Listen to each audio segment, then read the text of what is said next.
It's IQ that rules the world, not if you have claws or how fast you are. It's whoever's smartest ultimately rules the world.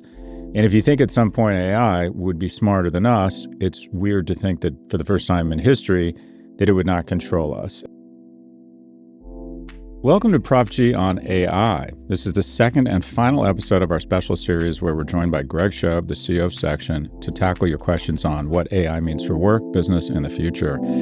So quick disclosure, I'm the founder of Section. Section is an AI workforce transformation company where they take individuals and teams who are AI curious and help them put AI to work in every aspect of their job. If that sounds like a word fucking salad where someone on the board should speak to the CEO, trust your instincts. Anyways, welcome, Greg.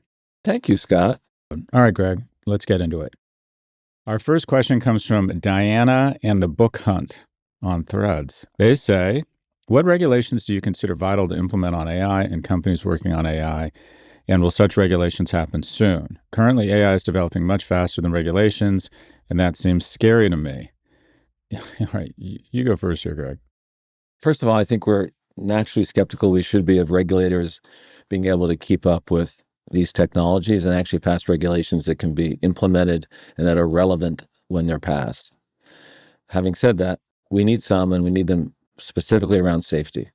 And I think that we need to quickly pass, and it will have to be at the state level because we know the federal government, the Trump administration has decided to not get involved in AI safety or AI regulation. And SB 53, which is the California bill, is in front of the governor now, and I hope he signs it. He didn't sign the last one, but I do think as it relates to safety, and specifically safety of our kids, we need some regulations. And we need more than that, we need an expectation that every AI company, who are at least the ones building frontier models, will take safety seriously.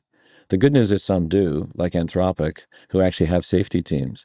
And of course, the bad news is companies like Meta and XAI, Elon Musk's AI, basically don't have safety teams and don't seem to really care about their models and their performance and the danger that they create for all of us. Yeah, it's the only thing I'm confident of is that it's not going to happen anytime soon. So 40 countries have launched national AI strategies, but only the EU and China have binding rules to regulate it. The EU AI Act took effect in August of last year, and in China, the rules for generative AI took effect in August of 23. They require companies to clearly label AI-generated content and hold providers responsible for harmful outputs. In the U.S., there is no federal law regulating AI yet. The most recent AI-related executive order was signed in 2023, requiring every federal agency to appoint a chief AI officer, create inventories of AI use cases, and apply stricter standards to high-risk AI systems. The U.S. has established the NIST AI Safety Institute, which has agreements with OpenAI and Anthropic to test their models before release, though at this stage, the agreements are voluntary rather than legally binding. At the state level, California pushed the most ambitious AI bill, Greg, you referenced this, which would have required developers of powerful models to implement strict safety and incident reporting measures. It was vetoed in 2024, but a narrower version passed in September 2025. So, look, we're at that moment again where these companies offer just so much upside in terms of shareholder value. And what I have found is that trumps everything. And it usually takes 20 years for the externalities to get so bad that we move in. We're starting to see phones getting banned in schools. And by the way, schools that ban phones have registered their biggest uptick in test scores in recent memory. It's up to us. Do we want to wait 20 years? This thing's going so fast. But I do think there's solutions here, and that the illusion of complexity has been weaponized by the incumbents, specifically tech. And then they deploy capital, the likes of which we've never seen before, and take advantage of befuddled senior citizens called our elected officials to sort of roll right over them. And it's difficult. Governor Newsom probably thinks, I want to run for president. And what is absolutely the reason why my economy, the California state economy, passed Japan to become the fourth largest economy in the world is because of the success of my thoroughbreds, my AI companies. I don't want to be the governor that chases them out of the state. But we know what's going to happen here. We've already seen it. Unfettered, unregulated AI.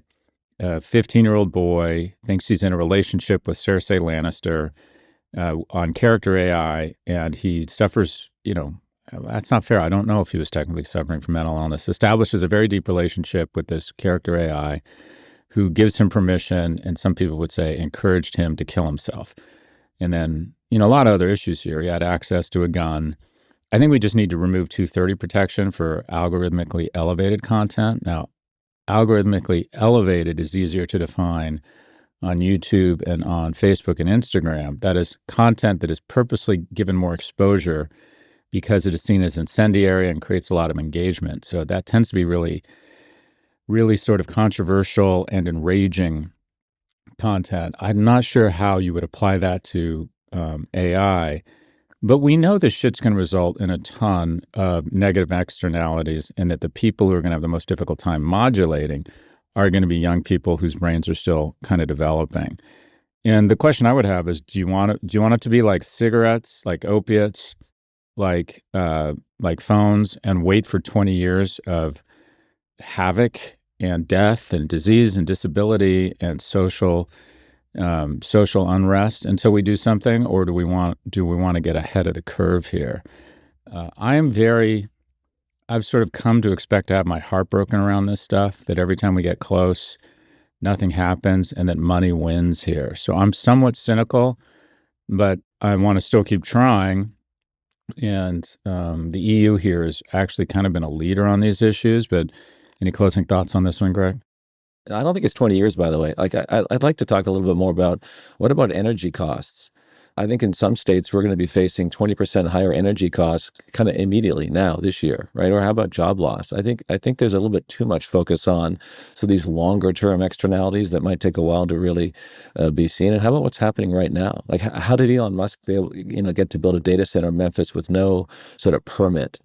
So now it's off-gassing noxious gas and sucking power and raising the cost of power in Memphis. I mean, that we could have dealt with that now. Anyway, I would say one thing: just vote with your wallet. Like, use Anthropic. Their AI is called Claude, or do what I do, which is we will not pay for Meta or XAI at our companies. And we recommend clients not to pay for those AIs. They don't care about safety, and so at least we can vote a little bit with our wallets here. I thought, what's his name? George Hinton, the father of AI. Is it George Hinton? Yeah. Jeffrey Hinton, yeah. Godfather, yep. The godfather of AI. I thought he said a couple of very interesting things, that he's really freaked out. And his logic really struck me, that there's never in the history of the world been a species that was controlled or not controlled by another species that was smarter. It's IQ that rules the world, not if you have claws or how fast you are. It's whoever's smartest ultimately rules the world. And if you think at some point AI would be smarter than us, it's weird to think that for the first time in history that it would not control us. And the analogy I would use, that I've been using in presentations because I think it's cool, is great white sharks are just much superior killing machines to orcas. They can breathe underwater. They have razor-like teeth. Their skin is thicker. But there's a couple of orca brothers in South Africa who coordinate and ram a dumber great white and then eat its liver. And basically every great white in Cape Town has either been killed or has just gotten the hell out of Dodge. And essentially these things, if they get smarter than us, despite all our weapons and all our sharp teeth and ability to breathe in different environments, it will figure out a way to dominate us. And Hinton's idea was to, right from the get-go, try and build in a great deal of empathy into these models. Empathy is against humans, sort of like that whole thing where robots are told, the cyborg on Aliens, in the film Aliens, by the way, best sequel ever, Greg, is told it's programmed such that it can never harm a human. It just is told that you can never harm a human. It's not possible for you to ever get to a decision tree where you harm a human. But I think there's a non-zero probability here that AI ends up being this really cool tool, but doesn't have nearly the upside, nearly the economic benefit, and doesn't present nearly the kind of dystopian future we're all worried about. That a lot of this is a little bit of a little bit overdone, and all these techno weirdos who like to think that they're more important than they are. Any thoughts? Well, I think the data is actually, indicating more of that then we're going to get AGI, right? If you look at on the consumer side, the most popular use case for AI right now is conversations, is either companionship or therapy or advice. Basically, all a variation on I'm lonely, I need someone to talk to and get some advice. By far, the number one use case on kind of personal AI, and people I don't think are really prepared to pay much for that. They want it. That's why GPT has almost 1 billion users, more than 10% of humanity. And on the business side, Scott, enterprise AI is stalling out. We're now seeing data that shows that inside of companies, enterprise AI is getting to around 10%, 12% adoption. It's actually starting to flatline and decrease this past couple of months. So I would say at this moment, we're looking at data that would indicate this is an incredibly useful tool for consumers in particular, but they're not prepared to pay that much for it. And the jury's way out on whether enterprise can really harness these technologies and turn them into anything more than just a somewhat sort of slight productivity boost. So you're right. This could end up being productivity software for companies and a kind of digital companion for consumers with not much of a business model. As I said, we'll know in a couple, 3 years, and we'll see how this goes. So I too have heard that the number one use of AI is actually therapy, which is essentially what you're saying. Well, you run an AI company that upskills professionals for the enterprise. What are the primary uses in corporations for how they're trying to get their employees to leverage AI? Yeah, they are trying to automate away, that bottom quarter of a team. The bottom quarter of a team are people that are basically cutting and pasting content and data and information. They're looking up information and passing it on. They're sort of they're lubricants for data inside of companies, those roles. And that's what AI can do pretty well. And so, I think this is the hope. I think that the challenge we have is that for the last 3 years, all employees have heard from the media is that they're coming for their jobs. AIs are coming for their jobs. And so this flatlining of adoption, I think, has got a lot to do with we don't know how to use these tools. And why would I? Because it's just going to replace me and take away my livelihood. So we've got to bust through this. This is a change management, sort of behavioral change challenge, not a technology challenge right now. Support for the show comes from Framer. Building your website has never been easier, especially if you don't know how to code, because with tools like Framer, you can still build a unique and functional website that checks all your boxes. Framer is the design-first, no-code website builder that lets anyone ship a production-ready site in minutes. That means you have the freedom to build a website that is professional, polished, and uniquely yours. No code and no compromises. Built-in AI will handle the heavy lifting by generating starter layouts and the coding behind the scenes. You'll be able to A/B test your design, set up funnels, and see exactly where people click, all from one place. And once you're ready to publish, Framer handles hosting, blazing fast load times, and SEO while you sit back, put your feet up, and do literally anything else with your time. Ready to build a site that looks hand-coded without hiring a developer? Launch your first site for free at framer.com and use code Prof G to get your first month of pro on the house. That's framer.com, promo code Prof G. Framer.com, promo code Prof G. Rules and restrictions may apply. Support for the show comes from LinkedIn. We say this all the time on our show, but it bears repeating. Running a small business isn't just a full-time job. It's about a dozen full-time jobs that you rarely, if ever, get to clock out of, at least until you get to the point where you can start hiring the dream team. And if you've made it that far, you already know there's no time to mess around. That's where LinkedIn Jobs comes in. LinkedIn makes it easy to post your job for free, share with your network, and get qualified candidates that you can manage all in one place. And LinkedIn's new AI feature can even help you write job descriptions and then quickly get it in front of the right people with deep candidate insights. And if you decide you want to go to the extra mile to find the perfect candidate, LinkedIn says that promoted jobs get 3 times the number of qualified applicants. It's all these little things that let you find help fast without compromising on quality, which add up to you finally having extra time in the day for, relaxing. Or, knowing my listeners, you'll probably use that extra time to expand your empire even further. Post your job for free at linkedin.com/prof. That's linkedin.com/prof to post your job for free. Terms and conditions apply. All right, on to question number 2, which comes from Reddit. Interesting Milk 37-77, who asks, what kind of jobs will be most in demand over the next 5 to 10 years, and how long do you think it will take for businesses to switch most of their operations to AI? I get this question a lot. Greg, any thoughts on where the ground zero is for employment destruction, and which types of jobs are more immune or might accelerate in an AI world? So we know what ground zero is, and that's human translators, because those jobs have pretty much gone away overnight. And as we just talked about, right, I think that this has got to do with some intersection of how repetitive is your job and how much judgment do you use in your job. And if you're high repetition and low judgment, low human judgment, then you're ripe for sort of AI disruption. The reality is there are going to be a bunch of new jobs created, but it's going to take a while. And there's only so many of those new jobs. Like if you want to turn yourself into an AI person, I think you should go do that. A prompt engineer, and now they call them context engineers. You're going to find employment there. But for most of us, we're going to be in the job we're already in a couple of 3 years, and we just need to be doing that job differently, using AI as much as we can. So I think about it as, first of all, just be in the top half of your team. Don't worry about go finding a new job. Worry about being at least in the top half of your team in the job you're currently doing. Yeah, sure. If you're a search engine optimizer as a marketer, you now need to become a generative engine optimizer as a marketer. And if you're waiting for someone to ask you or train you to do that, you shouldn't. You need to figure that out yourself, because your search engine optimization job is going to go away soon, and you need to know how to optimize for generative. But again, for most of us, be in the top half of your team. Use AI every day and measure yourself on how many conversations you're having with AI. If you're having a couple a day, you're not AI enabled. You're not a super employee.